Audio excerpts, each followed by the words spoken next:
Hello दोस्तों, good evening. Once again, very warm welcome on my YouTube channel Study Pol Science and SST with us. Once again, I will uh, come here with the new topic or concept, India's foreign policy. Basically, that is the 12th class, chapter 4. Because I was completed 3 chapter earlier, but this time, this chapter, I'll be complete in a short videos. Concept wise, I'll complete it. So our very first concept, because chapter name is India's external relation and also it is also known as India's foreign policy. So firstly, in this short video we'll discuss about that meaning of foreign policy and what are the basic principle of India's foreign policy. So let's start with it. I hope आपको ये video जो है पसंद आएगी. अगर video अच्छी लगे तो लाइक शेयर और कमेंट जरूर करना. बाकी अगर आपने मेरे चैनल को सब्सक्राइब नहीं किया है तो मेरे चैनल को सब्सक्राइब जो है जरूर करिएगा. चलिए शुरू करते हैं. सो चलिए हम देखते हैं कि foreign policy is the use of political influence in order to induce other state to exercise their law-making power in a manner desired by the state. आपको पता होना चाहिए कि ये बोल रहे हैं कि बेसिकली फॉरेन पॉलिसी जो है वो यूज है अपने पॉलिटिकल इन्फ्लुएंस का, जिसके थ्रू हम अदर स्टेट के साथ लॉ के थ्रू या किसी प्रिंसिपल्स के थ्रू अपनी डिजायर के अकॉर्डिंग जो वो कनेक्शन क्रिएट करते हैं, कनेक्टिविटी जो है वो लेकर के आते हैं. सो चलिए आपका जो हम लोग बेसिक प्रिंसिपल की तरफ चलते हैं, जहां से जो है वो आपका 4 मार्क्स का या 6 मार्क्स का क्वेश्चन जो है वो बनता है. सो उसकी तरफ चलते हैं जो आपको जो है वो पता होना चाहिए. Any 6 you have to recall it. ठीक है.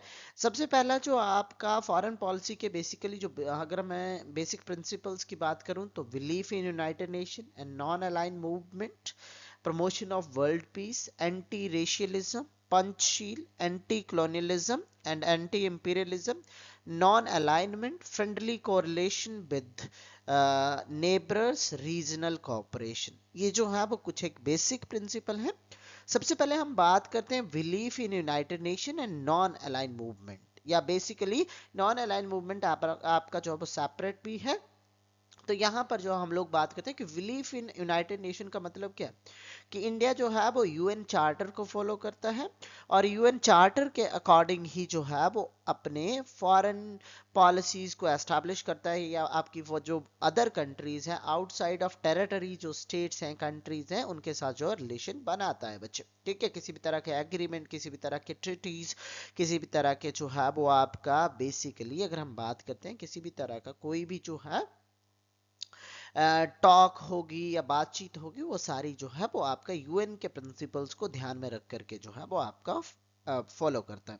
सेकेंड है promotion of world peace. India always ऐसी फॉरेन पॉलिसी जो मेंटेन करता है, या इंडिया की फॉरेन पॉलिसी जो भी आपकी जिस भी तरीके से फ्रेम की जाती है, वो किसी भी तरह की वर्ल्ड लेवल पे वायलेंस को सपोर्ट नहीं करती है. They must be ensure that it will be promote the world peace. Third है आपका एंटी रेशियलिज्म. ठीक है.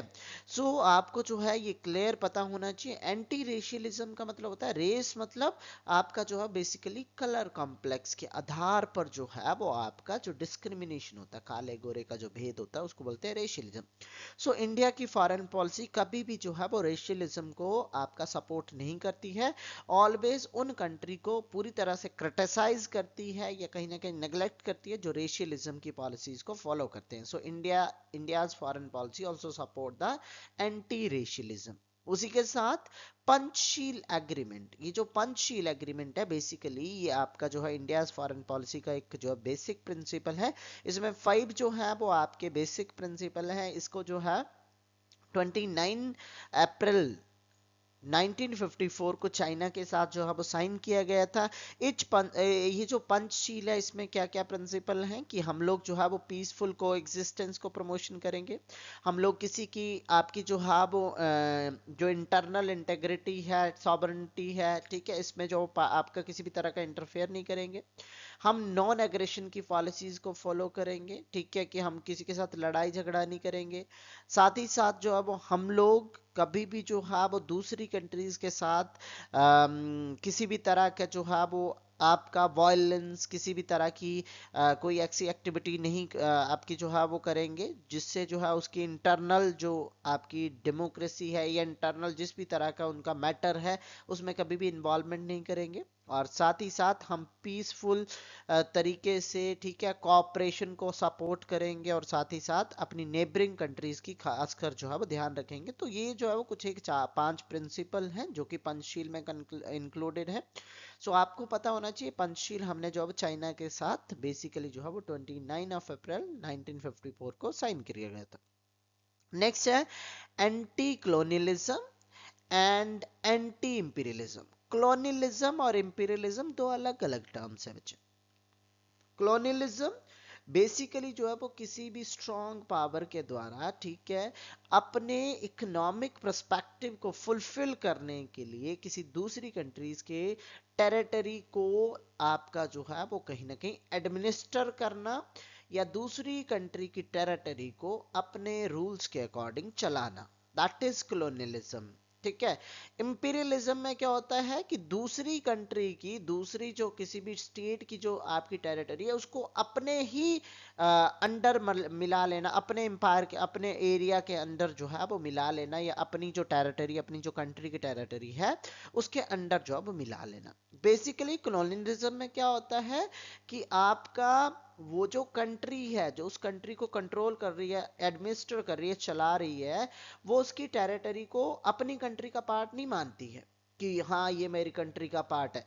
बट आपका जो इंपीरियलिज्म के अंतर्गत क्या होता है कि कोई भी स्ट्रॉन्ग कंट्री, चाहे वो आपका इकोनॉमिकली है, मिलिट्री के परस्पेक्टिव से या टेक्नोलॉजी के परस्पेक्टिव से है, सो आपकी वो कंट्री क्या करेगी, रिसोर्सेज को ज्यादा से ज्यादा अचीव करने के लिए जो दूसरी कंट्री होगी, जो भी वीक कंट्री होगी, उसको, उसकी टेरिटरी को हथिया लेगी, छीन लेगी, एनेक्स कर लेगी और अपनी टेरिटरी के अंतर्गत जो है वो रख लेगी, अपनी टेरिटरी में जो है वो शामिल कर लेगी और उसको जो है वो अपनी टेरिटरी का पार्ट डिक्लेयर करना शुरू कर देगी। तो इंडिया ऑलवेज आपका जो है वो एंटी कॉलोनियलिज्म और एंटी इंपीरियलिज्म की दोनों के खिलाफ जो है वो रहता है। इंडिया कभी भी जो है इन पॉलिसीज को सपोर्ट नहीं करता है। तभी तो चाइना के साथ भी बच्चे कई बार, क्योंकि चाइना जो है वो बेसिकली इंपीरियलिज्म की पॉलिसी अडॉप्ट करता है, तो उसके साथ जो है इंडिया थोड़ा सा कभी कभार खनक जाती है। इसके बाद है non alignment. Non align movement जो है वो बेसिकली 1960 में जो है वो आपका हमारी कंट्री में चला था, जिसमें जो जवाहरलाल नेहरू को जो है वो बेसिकली इसका फाउंडर भी माना जाता है। इसके अलावा जो है और भी कई लोग थे, ठीक है, जिसके आपका जो सुकार्नो, नासिर, टीटो, ठीक है, ये जो है लोग थे जो नेहरू के साथ, जो कि आपके बेसिकली जिन्होंने जो नॉन अलाइन मूवमेंट जो है वो आपका फाइंड आउट किया था।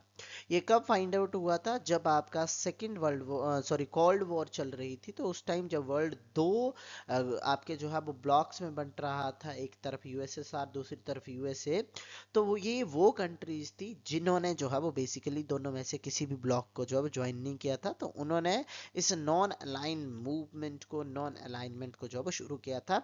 इसका मतलब होता है कि we are not a part of any bloc, military bloc specially. ठीक है। अब बहुत सारे लोग जो है इसका मतलब अलगाववाद से लेते हैं, ठीक है, आइसोलेशन से लेते हैं, न्यूट्रल न्यूट्रल होने से लेते हैं।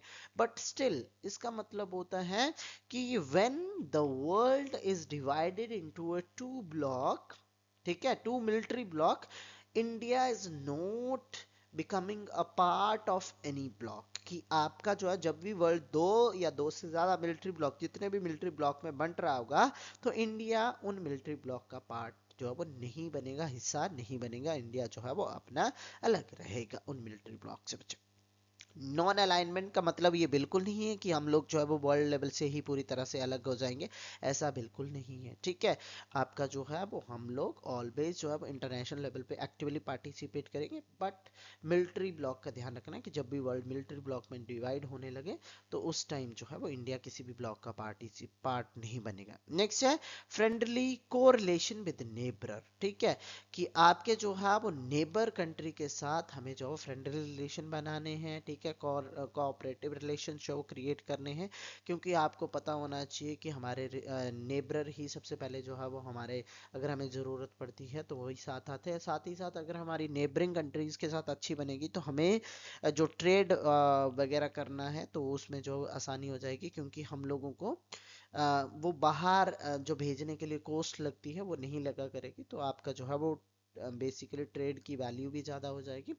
नेक्स्ट है रीजनल कोऑपरेशन। रीजनल कोऑपरेशन मतलब हमने जो है वो अपने रीजन, मतलब आपके जैसे साउथ ईस्ट एशिया हो गया, एशिया रीजन हो गया, सो इसमें जो है वो आपकी कोऑपरेट करना है। इनका इसमें जितनी भी कंट्रीज है उन सबको जो है कोऑपरेशन कोऑपरेट करना है, और जितनी भी ग्लोबल लेवल की प्रॉब्लम है या इस रीजन की प्रॉब्लम्स है उनको जो है वो मिल करके सॉर्ट आउट करना है। सो दैट्स ऑल, ये थे बेसिक प्रिंसिपल। इनमें से कोई 6 जो है वो आप लोग याद रख सकते हैं, बिकॉज ये 8 हैं तो कोई 6, आपको 6 नंबर का क्वेश्चन आता तो कोई 6 जो है वो आप लोग याद रख सकते हैं। इसी के साथ आज के लिए जो है वो काफ़ी है, बाकी कल मिलते हैं एक नई वीडियो के साथ। धन्यवाद। Bye bye.